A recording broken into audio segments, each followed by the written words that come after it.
ఈ టాపిక్ మీద టైటిల్ పెట్టినప్పుడు చాలామంది ఫోన్స్ చేశారు.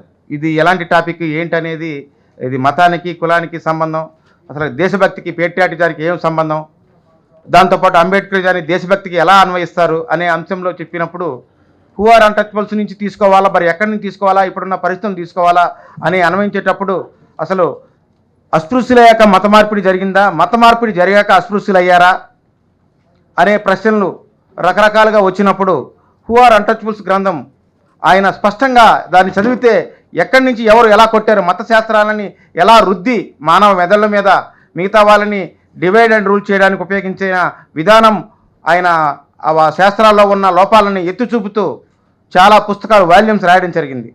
రేపు ఇప్పుడు నేటి ఆవశ్యకత ముంచుకొస్తున్న రోజు రోజుకి మతాంతీకరణ చట్టాలు, లవ్ జిహాద్ పేరిట రకరకాల రూపంలో పరువు హత్యల పేరిట ఎక్కడికి వచ్చిన వెసులుబాట్లు ఏమీ లేవు.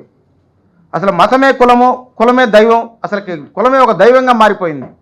రోజు రోజుకి అంటే శాస్త్ర సాంకేతిక పరిజ్ఞానం ఎక్కడికో తీసుకెళ్ళి పోయినా కూడా ఇప్పటికీ కూడా అక్కడ కూడా మా కులం వాళ్ళే అక్కడికి వెళ్ళి బిల్డింగ్ కట్టుకోవాలి, చంద్రమండలంకి వెళ్ళినా కూడా అక్కడ మాకు ఒక గేటెడ్ కమ్యూనిటీ ఏర్పాటు చేసుకోవాలనే అంటే వస్తున్న పరిస్థితులు మనిషిని దూరంగా నెట్టివేస్తున్నాయి. ఆర్థిక పరిస్థితుల నుంచి, ఆర్థికం ఒకటే కాదు, కులానికి దానికి కులంగానే మిగిలిపోయింది. అలాంటి ఈ కులం వెలివేసిన సమూహాలు అదే మతంలో ఉండాలా, లేక వాళ్ళకి ఏమైనా ఆల్టర్నేటివ్ ఉందా అన్నప్పుడు వివిధ మతాలు ముస్లిం మతంలోకి వెళ్ళడం జరిగింది, కొంతమంది క్రిస్టియానిటీకి వెళ్ళడం జరిగింది. వీళ్ళంతా ఈ మతంలో ఉండి తీరాలని శాసనం చేయడం అంటే వాళ్ళ మీద నియంతృత్వ స్వభావాన్ని రుద్దినట్టే కదా. ఈ దేశంలో ప్రతి భారతీయుడు ఒక ఐదవ భారతీయుడు, నాట్ భారతీయుడు కాదు, 5వ భారతీయుడు, పంచముడు ఊరివైపు ఉండాలని తీర్మానం చేయడం ఎంత అస్పష్టమైన వైఖరి, ఇది రాజ్యాంగ స్ఫూర్తికి విరుద్ధం కాదా అనే అంశం పైన సతీష్ చంద్ర గారు మాట్లాడతారు.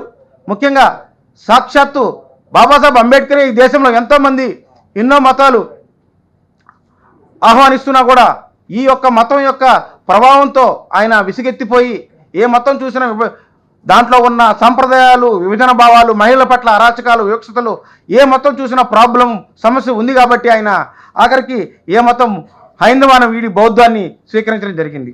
ఇలాంటి అన్ని అంశాలపైన సతీష్ చంద్ర గారు మాట్లాడడం జరుగుతుంది.